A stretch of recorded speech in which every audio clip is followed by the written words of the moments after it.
الحمد لله. السلام عليكم ورحمة الله تعالى وبركاته.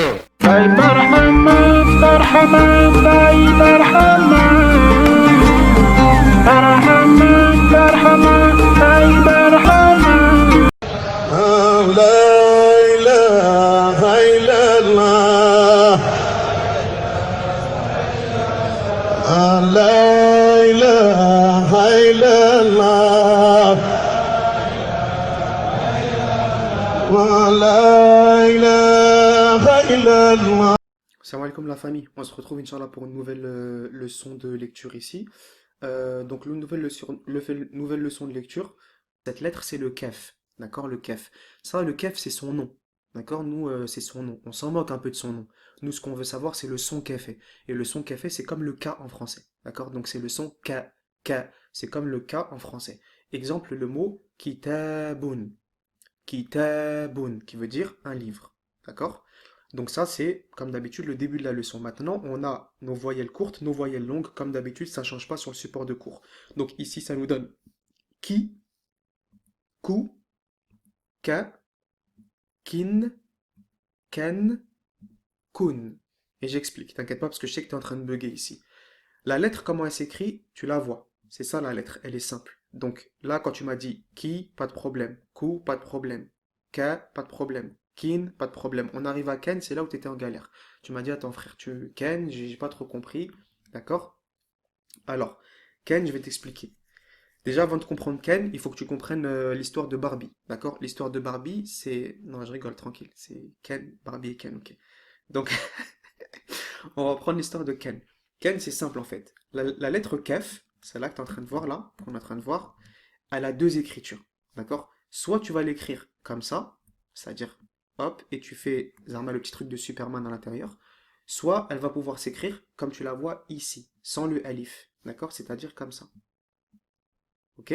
Voilà, c'est les deux écritures. Écriture 1, écriture 2. Il y a certaines lettres qui vont avoir plusieurs écritures. Parmi le kef, ben, elle fait partie de ces lettres-là. Donc elle a deux écritures. D'accord? Ça c'est compris jusqu'à présent? Très bien. Maintenant tu me dis, ok frère, j'ai compris que ça c'était une nouvelle écriture du kef, il avait deux écritures, mais le alif là, il vient faire quoi? Ce alif, d'accord? Ce alif, c'est ce qu'on appelle un alif du support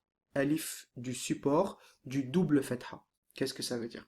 Ça veut dire que toi, jusqu'à présent, tu sais que le alif, on l'a vu dans quoi le alif? On l'a vu dans une seule chose, c'était ici. Dans les prolongations. On a vu que le alif, c'était une prolongation. Exemple ici, ça donne le son ka. Exemple ici, ça donne le son ta, qui taboun. Donc on a vu que c'était une prolongation. Encore, on la voit ici. Prolongation a, prolongation ou, prolongation i. Donc le alif, jusqu'à présent, tu as appris que c'était quoi? Une prolongation. Une voyelle quoi? Longue. Très bien.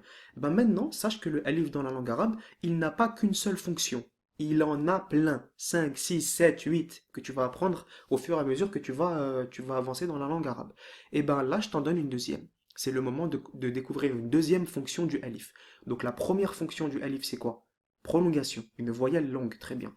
La deuxième fonction du alif, c'est qu'on va pouvoir l'utiliser pour supporter. Ça veut dire quoi supporter? C'est-à-dire juste pour l'écriture. Écoute bien ce que je te dis. Ce n'est que pour l'écriture. Il ne change ni la prononciation, ni le son, ni rien. C'est une écriture. Il va venir supporter le double fatha. Tu vois le double fatha qui est ici? Il va venir le supporter. C'est-à-dire qu'à chaque fois dans la langue arabe que tu vas entendre le son N, N, et que tu auras double fatha, t'as pas le droit de venir mettre le double fatha dessus direct. T'as pas le droit de faire ton kef comme ça et de venir mettre double fatha. T'as pas le droit de faire le kef comme ça et de mettre double fatha. T'as pas le droit de faire un, à la fin tu veux dire ben, t'as pas le droit de faire comme ça, ben. Tu veux dire ten, t'as pas le droit de faire comme ça, ten. Non, tu peux pas, c'est dans la langue arabe, d'accord? Tu n'as pas le droit. Donc, qu'est-ce que tu dois faire? Tu dois mettre ce qu'on appelle le alif de support du double fatha. C'est lui. Il vient supporter le double fatha. En gros, c'est comme si tu me disais que le double fatha, il était trop lourd et qu'il fallait un truc dans l'écriture pour le supporter. Et ben, on l'a trouvé, c'est l'alif. Tu te suis? Très bien. Maintenant que tu as compris ça, on passe à la lecture des mots. Avant ça, ici, tu connais. Kou. Ensuite, ki. Ensuite, ka. Ne confonds pas. Regarde ici. Ça, c'est ka. Ça, c'est ken. D'accord? Ken et ka. Ok.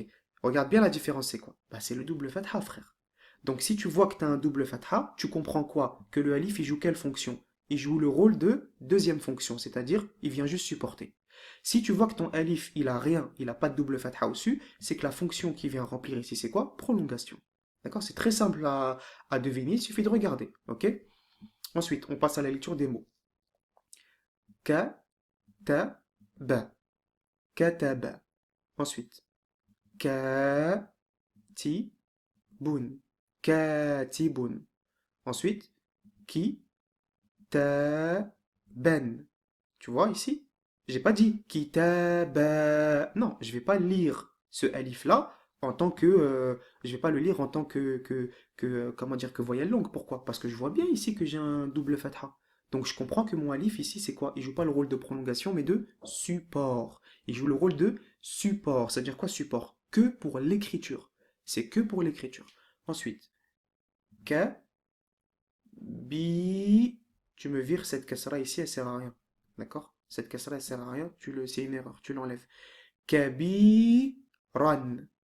Kabiran. Là aussi, je vois pareil que je vais pas lire kabira. Non.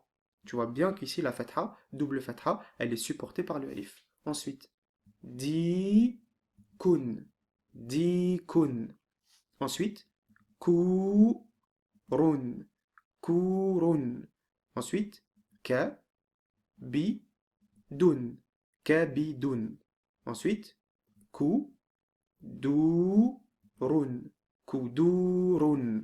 Ensuite, ki, run. Kirun. Ensuite, ka, ta, ba. Kataba. Ensuite, ba, ka, ra. Bakara. Et pour finir, di, kun. Di, kun. Ok?